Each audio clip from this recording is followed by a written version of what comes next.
بسم اللہ الرحمن الرحیم۔ السلام علیکم ناظرین، پاکستان اور بھارت کے درمیان جو جنگ کا سب سے بڑا تنازع ہے وہ مسئلہ کشمیر ہے، اور مسئلہ کشمیر کے بعد اگر دونوں ممالک کے درمیان جو سب سے بڑا تنازع ہے وہ پانیوں کا ہے، جو دن بہ دن دونوں ممالک کے درمیان بڑھ رہا ہے، کیونکہ 1947 کے بعد پاکستان اور بھارت کے درمیان سندھ طاس معاہدہ ہوا تھا، جسے سندھ آبی معاہدہ بھی کہا جاتا ہے، جس کے تحت پاکستان اور بھارت دونوں تین دریاؤں کو کنٹرول کرتے ہیں۔ ناظرین، کیا سندھ طاس معاہدہ پاکستان اور بھارت کا تازہ ترین فلیش پوائنٹ ہے؟ ناظرین، پاکستان اور بھارت کے درمیان جو سندھ طاس معاہدہ ہوا تھا، بھارت نے اب پاکستان کو نوٹس جاری کر کے معاہدے کی شرائط پر دوبارہ بات چیت کرنے کی کوشش کی ہے، اور جس سے یہ لگ رہا ہے کہ پاکستان اور بھارت کے درمیان آنے والے دنوں میں مزید حالات پانیوں کی وجہ سے خراب ہو سکتے ہیں۔ بھارت 64 سالہ پرانے معاہدے پر بات چیت کرنا چاہتا ہے، جو 4 جنگوں کو برداشت کر چکا ہے اور جس کے تحت ہمالیہ کے 6 دریاؤں کا پانی تقسیم ہے۔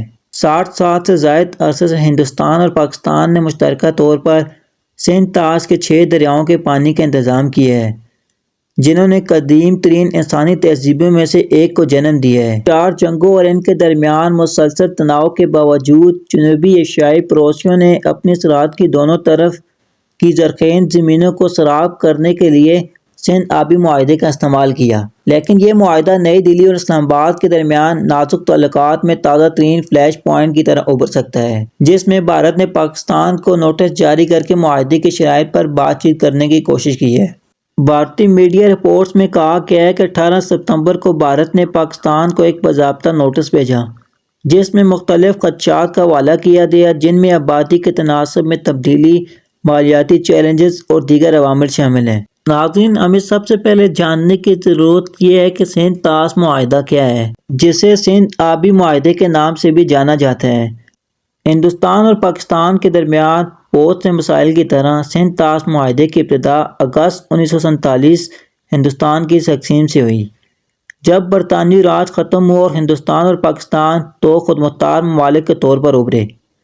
دونوں ممالک، جن کی مجموعی آبادی 1.6 بلین سے زیادہ ہے، آبپاشی اور زراعت کے لیے دونوں قوموں کے ایک ہی دریائی نظام پر انحصار کرنے کے ساتھ آبی وسائل کی مساوی تقسیم پر بات چیت کرنے کی ضرورت پیش آئی۔ خاص طور پر پنجاب میں ایک مربوط آبپاشی کے نظام کے آپریشن کے مسائل کو حل کرنے کے لیے ایک ایسا صوبہ جس میں انگریزوں نے بہت زیادہ سرمایہ کاری کی، لیکن جس سے بھارت اور پاکستان کو الگ الگ کرنے والے نئی سرحدیں گزریں۔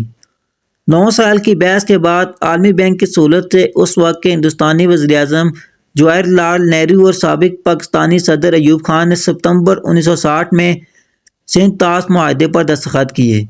اس معاہدے کے تحت بھارت 3 مشرقی دریاؤں راوی، ستلج اور بیاس کو کنٹرول کرتا ہے، جبکہ پاکستان 3 مغربی دریاؤں جہلم، چناب اور سندھ کو کنٹرول کرتا ہے۔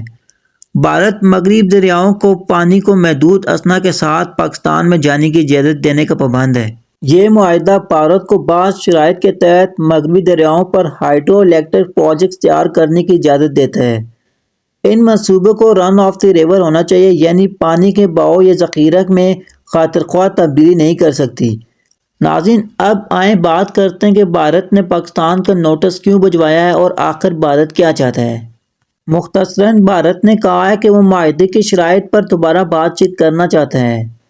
بھارت کا خیال ہے کہ معاہدے کی موجودہ شرائط اس کے خلاف ہیں۔ دریائے جہلم، چناب اور سندھ پاکستان استعمال کرنے کا اقدار ہے، جس میں راوی، ستلج اور بیاس سے کہیں زیادہ پانی ہے، جس پر بھارت کا کنٹرول ہے۔ در حقیقت معاہدے کے تحت آنے والے کل پانی کی تقریباً 20% تک ہندوستان کی رسائی ہے، جبکہ باقی 80% تک پاکستان کی رسائی ہے۔ کیونکہ پانی تک محدود رسائی ہندوستان کے لیے ایک بڑا چیلنج بن گیا ہے، کیونکہ حالیہ دہائی میں اس کی آبادی میں اضافہ ہوا، اب یہ دنیا کا سب سے زیادہ آبادی رکھنے والا ملک بن چکا ہے۔ ہندوستان محسوس کرتا ہے کہ یہ معاہدہ نئے خطرات اور خدشات جیسے کہ آبادی کے تناؤ اور موسمیاتی تبدیلی و معاہدے کے حدود میں اس کے بعد کے اثرات کو مد نظر نہیں رکھتا۔ اگرچہ ہندوستان نے یہ واضح نہیں کیا کہ اس معاہدے میں کیا خاص تبدیلیاں کرنا چاہتا ہے۔